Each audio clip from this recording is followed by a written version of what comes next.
Hello there, people.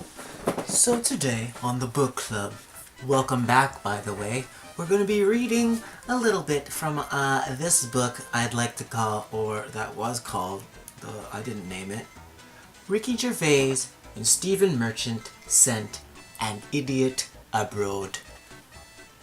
The Travel Diaries of Mr. Karl Pilkington. Now, if you guys don't know Karl Pilkington, I would highly suggest you go and find out what this man is up to, because he's like the funniest. Smart. He's a smart dude. I think he's very smart, although, you know, people will call him an idiot. I think he's quite intelligent, actually. Yeah, go check him out. He hangs out with those bad boys, Ricky Gervais and Stephen Merchant. So we're just going to jump right into it. The first chapter. Chapter 1. The Pyramids.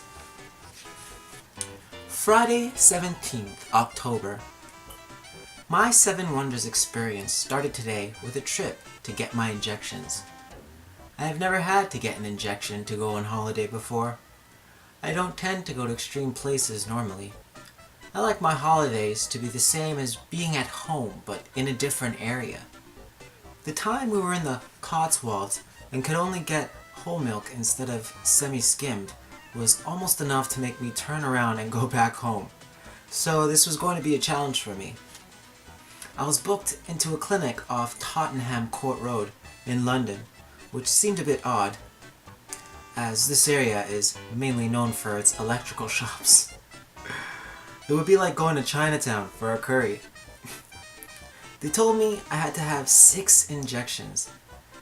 Tetanus, typhoid, yellow fever, rabies, hepatitis A, and B.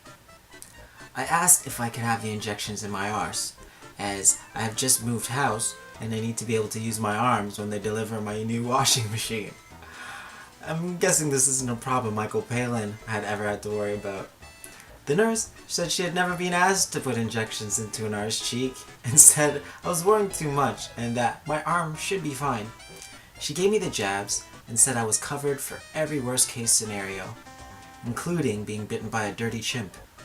I told her, this is why we have overpopulation problems.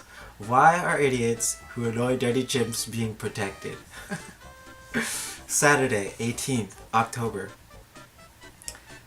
Good job I didn't have the injections in my arse, as I had to sit on it all day waiting for the washer dryer to be delivered. They gave me a window of 8 a.m. to 6 p.m. That window has a name. It's called Saturday. I was up at 7:50 a.m. It turned up at 5:40 p.m. My arm ached after fitting the machine into the kitchen. Monday, 23rd November. I did some filming today with Ricky and Steve. They told me the places I would be visiting: Egypt, Brazil, India, Mexico, China, Jordan, and Peru. I have to confess, these are all places I've never really fancied visiting. If it wasn't for the wonders, I doubt most people would go to these destinations. Me and Susan mainly go to the Cotswolds, Devon, Spain, or Italy. I'm not a proper traveler. I don't like to be challenged or have too much of a change, and prefer a week away just to relax rather than broaden my mind. I'm not very adventurous. Maybe I'd see the wonders if time traveling were possible, but then I also had a really nice time in Majorca back in 2007 in a villa with 4 bedrooms and its own swimming pool, which was only £300 per week, so probably just end up using the time machine to go back to that holiday, as I know I enjoyed it. Plus, I wouldn't have to pay again, as I paid for it back then. Steve told me that some of the areas we would be visiting are quite dangerous. Krish, the producer, said I shouldn't worry, as we will have a man with a gun protecting us at some of the locations. Being attacked by a dirty chimp with rabies doesn't seem such a worry anymore. Wednesday, 25th November. I had to go and get my medical done to make sure I was fit enough for the challenge of traveling around the 7 wonders of the world. It was really a posh clinic on Harley Street. I knew it was a classy place, as the waiting room had all the same style chairs, which is rare. Most doctors I've been to have loads of different styles that have been bought at various times. It always reminds me of Christmases at home, when we'd borrow chairs from various neighbors so we could seat everyone for dinner. They say you could tell the quality of a doctor's by the magazine selection. The place on Harley Street had loads.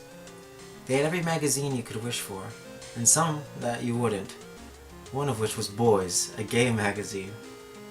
I was the only one in the waiting room, so thought I would have a flick through it to see what gays like to read about.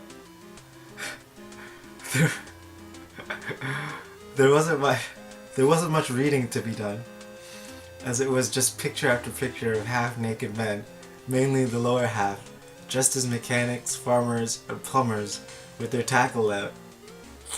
I've never understood what gay blokes get from looking at these pictures, as they have knobs of their own to look at.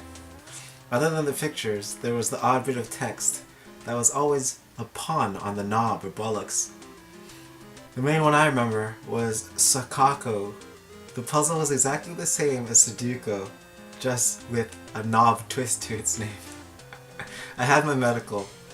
The doctor said I was in good shape for my age. It's the first time someone had ever brought my age into my health. It made me feel quite old.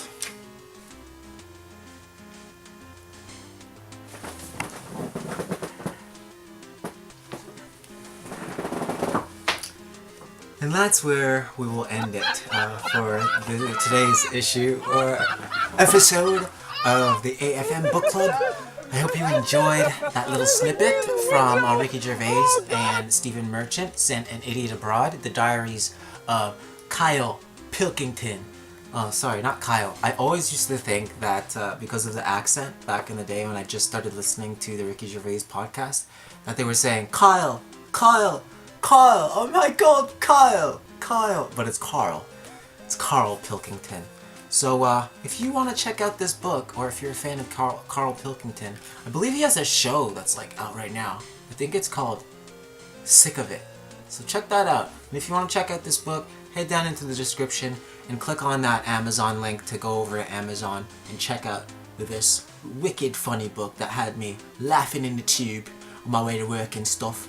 And yeah, I will see you next time on the next episode of the AFM Book Club, yeah.